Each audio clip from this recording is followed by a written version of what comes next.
Hi friend, Hi friends, this is Shiva. You are watching Factonic Telugu channel. In this video, we are going to learn with explanation TSRJC by PC Biological Science previous year questions. So please subscribe our channel if you are viewing for the first time. Please support me, friends. Let us start the session. Let us move to the first question. This booklet code is A. 51 question. Match the following: glands, pancreas, B. gastric glands, C. intestinal glands, D. salivary glands. Enzymes: peptidase, chialin, trypsin, bile, pepsin. So we have to match this question.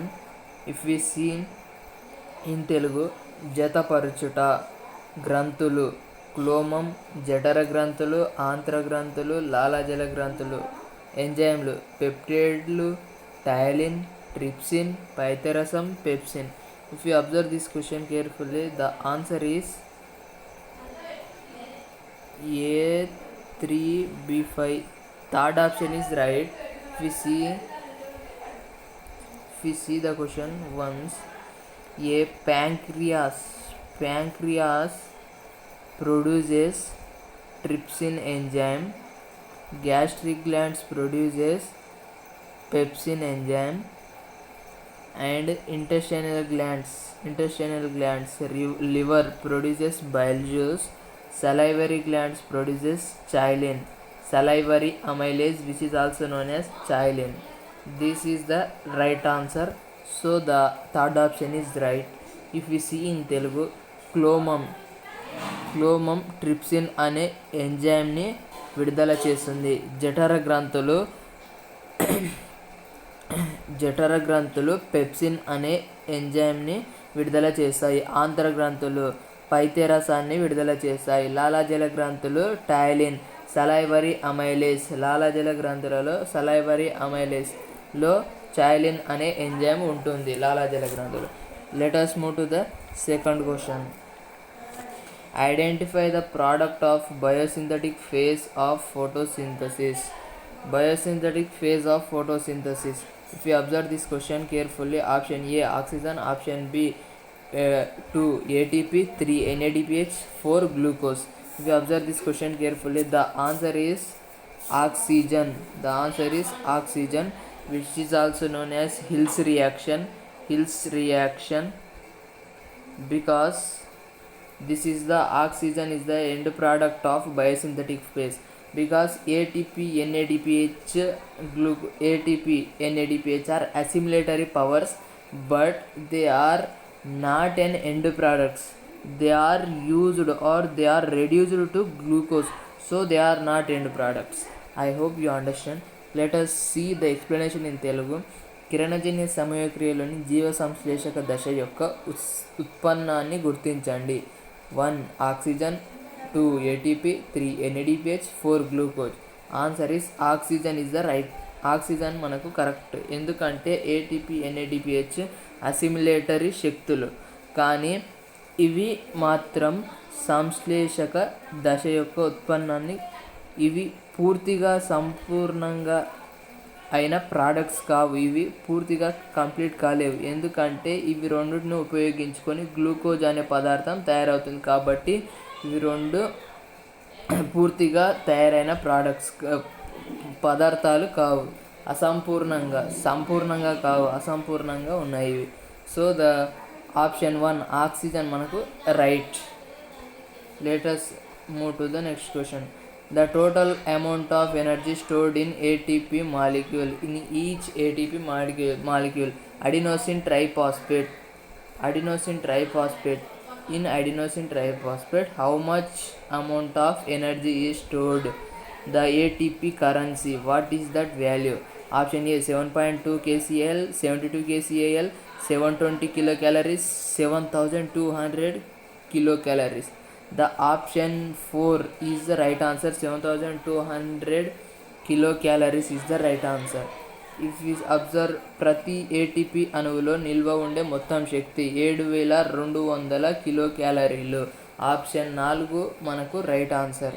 Let us move to the 54th question. Identify the incorrect pairs from the following. Option A, left atrium receives blood from lung. Option B, right ventricle oxygenated blood is present. Pulmonary vein originates from right ventricle. Option D, right auriculoventricular septum tricuspid valve. If you observe this, option 1 A and D only, 2 A and C only, 3 B and C only, 4 B and D only. Option 3 B and C only is the right answer. Why? Because if we see left atrium receives blood from lungs, it is right. If we see incorrect pairs, right ventricle receives deoxygenated blood. In right ventricle there is present deoxygenated blood which is supplied to the lungs through pulmonary vein. If you observe this, see, pulmonary vein originates from right ventricle. It is wrong. Pulmonary vein originates from left ventricle. Pulmonary vein originates from left ventricle. So B and C are the wrong pairs given in the question. If you see Telugu, కింది వానిలో సరికాని జతను గుర్తించండి. ఎడమ కర్ణిక ఊపిరితిత్తుల నుండి రక్తాన్ని స్వీకరిస్తుంది. B, కుడి జఠరిక ఆమ్లజన సహిత రక్తం ఉంటుంది. పుపుస సిర కుడి జఠరిక నుండి బయలుదేరుతుంది. కుడి కర్ణిక జఠరికాంతర విభాజకం అగ్రతరయ కవాటం 1 ఏ మరియు డి మాత్రమే, 2 ఏ మరియు సి మాత్రమే, 3 బి మరియు సి మాత్రమే, 4 బి మరియు డి మాత్రమే. మనం దీన్ని కనుక పరిశీలించినట్లయితే బి మరియు సి తప్పు జతలు. ఎందుకంటే కుడి జఠరిక ఆమ్లజన సహిత రక్తం కాదు, ఆమ్లజన రహిత రక్తం. ఇక్కడ ఆమ్లజన రహిత రక్తం ఉంటుంది. ఇక్కడి నుంచి ఊపిరితిత్తులకు రక్తాన్ని పంపిస్తాయి ఇవి. అయితే ఇక్కడ ఆమ్లజన సహిత రక్తం అని ఇచ్చాడు, సహిత రక్తం కాదు, రహిత రక్తం. నెక్స్ట్, పుస సిర కుడి జఠరిక నుండి కుడి కాదు, ఎడమ జఠరిక నుంచి ఇది బయలుదేరుతుంది. అందుకు ఇది బి మరియు సి జతలు తప్పు.